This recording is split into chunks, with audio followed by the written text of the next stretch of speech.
بسم اللہ الرحمن الرحیم۔ اللہ کے بابرکت نام سے شروع کرتا ہوں جو بڑا مہربان اور نہایت رحم والا ہے۔ آپ دیکھ رہے ہیں اسلامک سٹوری اور میں ہوں ماجد علی۔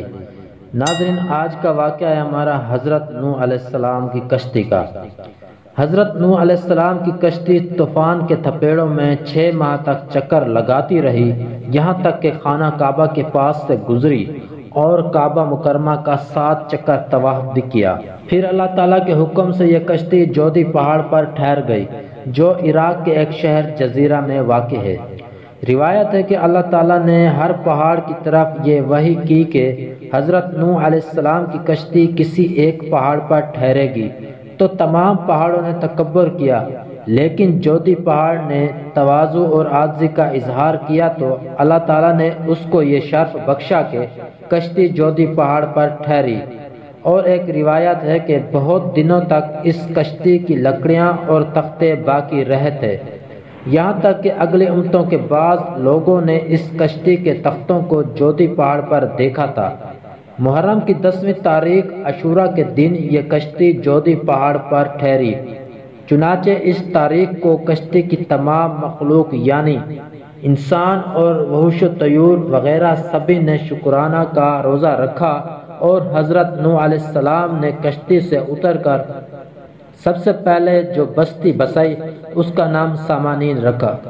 عربی زبان میں سامانین کے معنی 80 ہوتے ہیں۔ چونکہ کشتی میں 80 آدمی تھے اس لیے اس گاؤں کا نام سامانین رکھا گیا۔ حضرت نوح علیہ السلام کا ایک بیٹا جس کا نام کنعان تھا، وہ صدقے دل سے آپ پر ایمان نہیں لایا تھا، بلکہ وہ منافق تھا اور اپنے کفر کو چھپائے رکھتا تھا، لیکن طوفان کے وقت اس نے اپنے کفر کو ظاہر کر دیا۔ حضرت نوح علیہ السلام نے کشتی پر سوار ہوتے وقت اس کو بلایا اور فرمایا کہ میرے پیارے بیٹے، تم کشتی پر سوار ہو جاؤ اور کافروں کا ساتھ چھوڑ دو۔ اس نے کہا کہ میں طوفان میں پہاڑوں پر چڑھ کر پناہ لے لوں گا۔ تو آپ نے بڑی دل سوزی کے ساتھ فرمایا کہ بیٹا، آج خدا کے عذاب سے کوئی کسی کو نہیں بچا سکتا، ہاں جس پر خداوند کریم اپنا رحم فرمائے بس وہی بچ سکتا ہے۔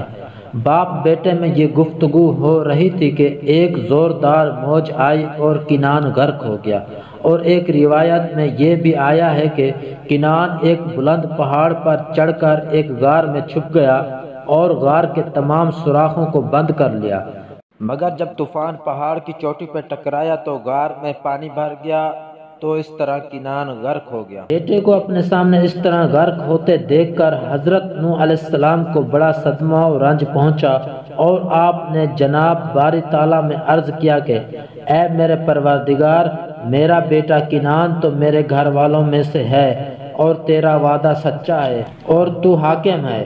تو اللہ تعالیٰ نے فرمایا کہ اے نوح، یہ آپ کا بیٹا کنعان آپ کے ان گھر والوں میں سے نہیں ہے جن کو بچانے کا ہم نے وعدہ کیا تھا، لہٰذا اے نوح تمہارا یہ سوال ٹھیک نہیں ہے، اس لیے تم مجھ سے ایسی کسی بات کا سوال نہ کرو جس کا تمہیں علم نہیں ہے۔